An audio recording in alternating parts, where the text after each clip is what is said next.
नमस्कार, आप सबका स्वागत है PYQ की क्लास में। और अब हम शुरू करेंगे 135 पेज नंबर से। तो चलिए शुरू करते हैं। निम्नलिखित आलोचकों को उनकी कृतियों के साथ सुमेलित कीजिए। तो हमें बताना है कि कौन सी कृति किसकी है। राम स्वरूप चतुर्वेदी की है हिंदी साहित्य और संवेदना, आस्था और सौंदर्य। हिंदी साहित्य और संवेदना का विकास है राम स्वरूप चतुर्वेदी की। देवराज की है छायावाद का पतन। रामविलास शर्मा की है आस्था और सौंदर्य। लक्ष्मीकांत की है नई कविता के प्रतिमान। तो इस तरह से हमारा कोट जो सही होता है वो होता है डी।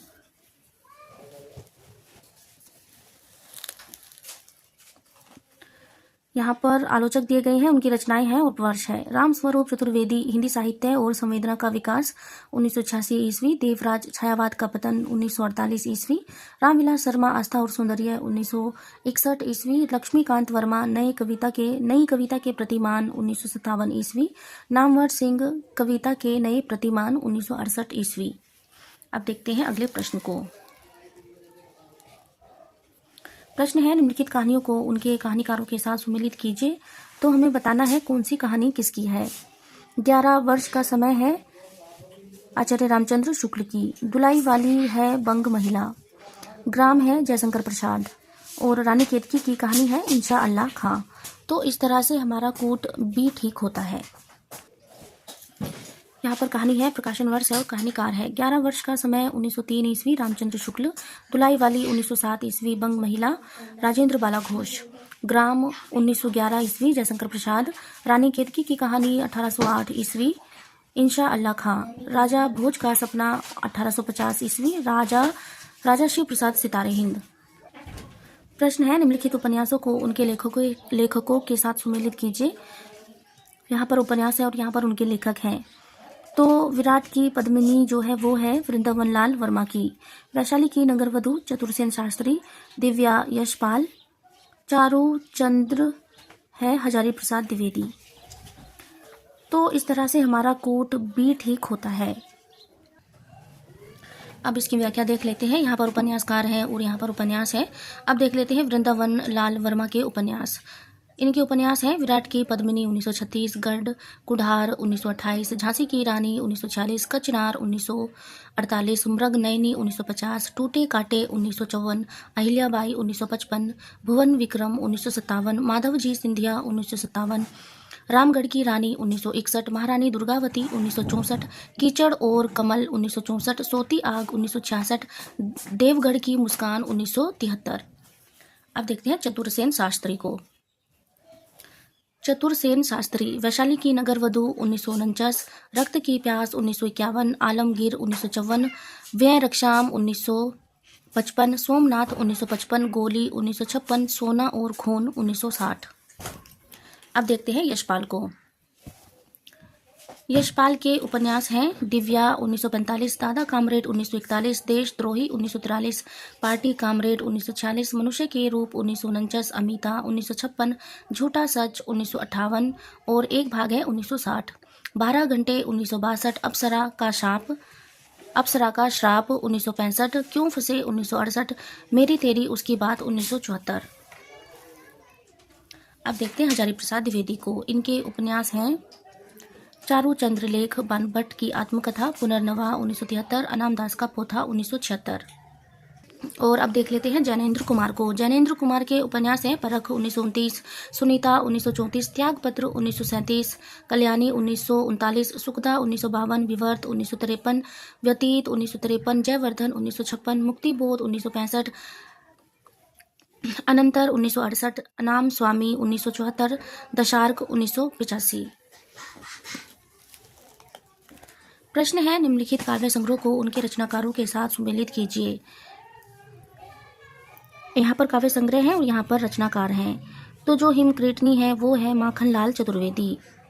अमोला है त्रिलोचन। काल तुझसे होड़ है मेरी शमशेर बहादुर सिंह। गीत फरोश भवानी प्रसाद मिश्र। तो इस तरह से हमारा कोट ए ठीक होता है। यहाँ पर काव्य संग्रह है और यहाँ पर रचनाकार है। माखनलाल चतुर्वेदी के काव्य संग्रह है हिम क्रीटनी, हिम तरंगनी, माता 1951, समर्पण 1956, युग चरण 1956, वेणु लो गूंजे धरा 1960, पुष्प की अभिलाषा कविता, मरण ज्वाल 1963, बिजुली काजल आँच रही 1964, धूम्र वलय 1981। अब देख लेते हैं त्रिलोचन शास्त्री को। त्रिलोचन शास्त्री के काव्य संग्रह है अमोला 1990, अवधि काव्य कृति है जिसमें 2700 संग्रहित हैं। धरती 1945, गुलाब और बुलबुल 1956, दिगंत 1957, ताप के ताए हुए दिन 1980, शब्द 1980, उस जनपद का कवि हूँ 1981, अर्घान 1984, तुम्हें सौंपता हूँ 1985, फूल नाम है एक 1985, अन्न कहनी भी कुछ कहनी है 1986। और अब देख लेते हैं शमशेर बहादुर सिंह को। शमशेर बहादुर सिंह के काव्य संग्रह हैं काल तुझसे होड़ है मेरी 1988, कुछ कविताएं 1959, कुछ और कविताएं 1961, चुका भी नहीं हूँ मैं 1975, इतने पास अपने 1980, उदिता अभिव्यक्ति का संघर्ष 1980, बात बोलेगी 1981, कहीं बहुत दूर से सुन रहा हूँ 1995, सुकून की तलाश 1998। अब देखते हैं भवानी प्रसाद मिश्र को।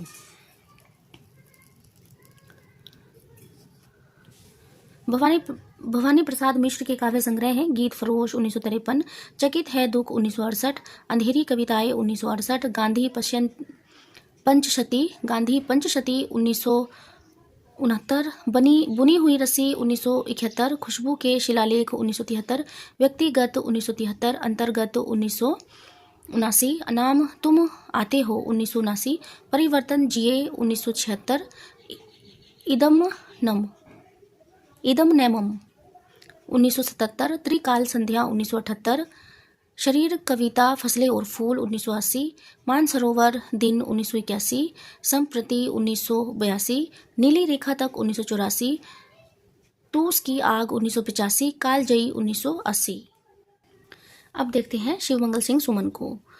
हिलोल, जीवन के गान, युग का मोल 1945, प्रलय सृजन 1950, विश्वास बढ़ता गया, विंध्य हिमालय 1960, मिट्टी की बारात 1972, वाणी की व्यथा 1980, पर आंखें नहीं भरी हम पक्षी उन्मुक्त गगन के। अब देख लेते हैं अगले प्रश्न को। प्रश्न है निम्नलिखित आत्मकथाओं को उनकी लेखिकाओं के साथ सुमेलित कीजिए। यहाँ पर आत्मकथाएं हैं और यहाँ पर उनके रचनाकार हैं। तो यह एक कहानी यह भी है मन्नू भंडारी की। अन्या से अनन्या है प्रभा खेतान, हादसे है रमणिका गुप्ता, रसीदी टिकट है अमृता प्रीतम की। तो इस तरह से हमारा कोट भी ठीक होता है।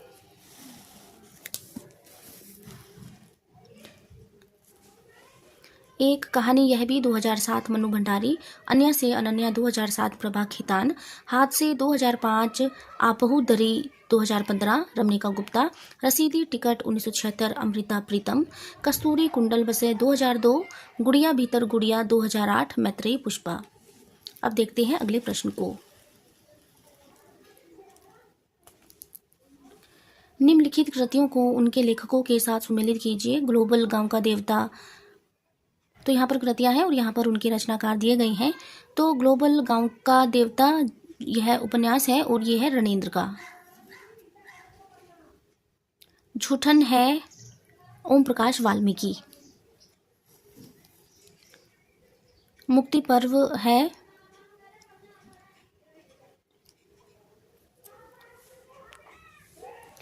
पर्व है मोहनदास नैमिषराय और छप्पर है जयप्रकाश करदम। तो इस तरह से हमारा कोट ठीक होता है सी।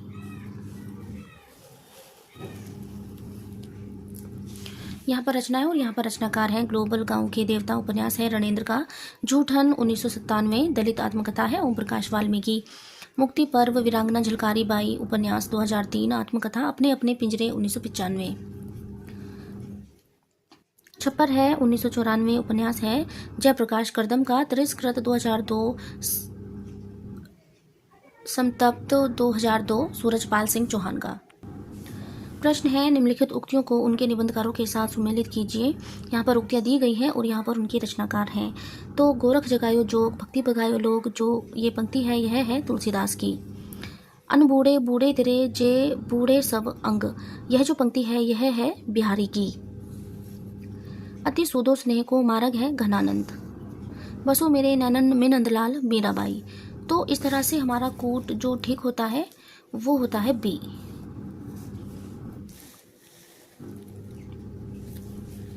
गोरख जगायो जोग भक्ति बगायो लोग तुलसीदास, अनबूढ़े बूढ़े तेरे जे बूढ़े सब अंग बिहारी। अति सूदो स्नेह को मार्ग है घनानंद, बसो मेरे नैनन में नंदलाल मीराबाई। निर्गुण कौन देश को बासी सूरदास। अब चलते हैं अगले प्रश्न की ओर। प्रश्न है निम्नलिखित उक्तियों को उनके ग्रंथकारों के साथ सुमेलित कीजिए। तो यहाँ हमें पंक्तियों को मेलित कराना है।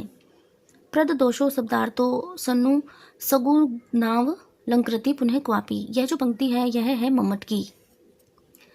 प्रज्ञान वन वुनेश शालिनी, और यह जो पंक्ति है यह है भट्टोत की। न कांतिमपि निर्भूष विभाति वनिता मुखम, यह जो पंक्ति है यह है भामे की। कीर्ति भनीति भूलि भल सुरसुरी सम सब कहे हित होई, और यह जो पंक्ति है यह है तुलसीदास की। तो इस तरह से हमारा कूट ठीक होता है, डी ठीक होता है। पंक्तियों को देख लेते हैं। प्रद दोषो शब्दार्थो सगुणावलंकृति पुनः क्वापी, यह जो पंक्ति है यह मम्मट। प्रज्ञान नव वोने शालिनी प्रतिभा मता भट्टोत, न कांतिमपि निर्भूष विभूति वनिता मुखम भामय। कीर्ति भनीति भूति बल सोई सुरसरी सम सब कहे हित होई तुलसीदास। विक्रम दशा प्रेम के बारा समनावती कह गयो पतारा जायसी। प्रश्न है निम्नलिखित कृतियों को उनके लेखकों के साथ सुमेलित कीजिए। तो यहाँ पर कृतियां हैं और उनके लेखक हैं। तो द कम्युनिस्ट मैनिफेस्टो जो रचना है यह है कार्ल मार्क्स की। The use of poetry and use of criticism जो रचना है यह है टी.एस. इलियट की। इल्यूजन एंड रियलिटी यह रचना है कोडवेल की। द पोएटिक इमेज यह रचना है सी डे लेविस की। तो इस तरह से हमारा कोट सी ठीक होता है। The communist manifesto Karl Marx, the use of poetry and use of criticism T Eliot, T S Eliot, illusion and reality Caudwell, the poetic image C Day Lewis. अब चलते हैं अगले प्रश्न की ओर। प्रश्न है स्थापना वाला प्रश्न है और स्थापना है चिंतन की अपेक्षा कर्म सत्य से अधिक समीप होता है। तर्क है क्योंकि धर्म में सक्रियता और व्यवहारिकता होती है। तो हमें बताना है इसमें कौन सा सही है और कौन सा गलत है। तो दोनों ही सही है। चिंतन की अपेक्षा कर्म सत्य के अधिक समीप होता है क्योंकि धर्म में सक्रियता और व्यवहारिकता होती है। स्थापना है भाषा ही एकमात्र साधन है जो अन्य पशुओं से मनुष्य को पृथक करती है, क्योंकि भाषा केवल मनुष्य की अर्जित संपत्ति है। तो इसमें ए गलत है और आर सही है।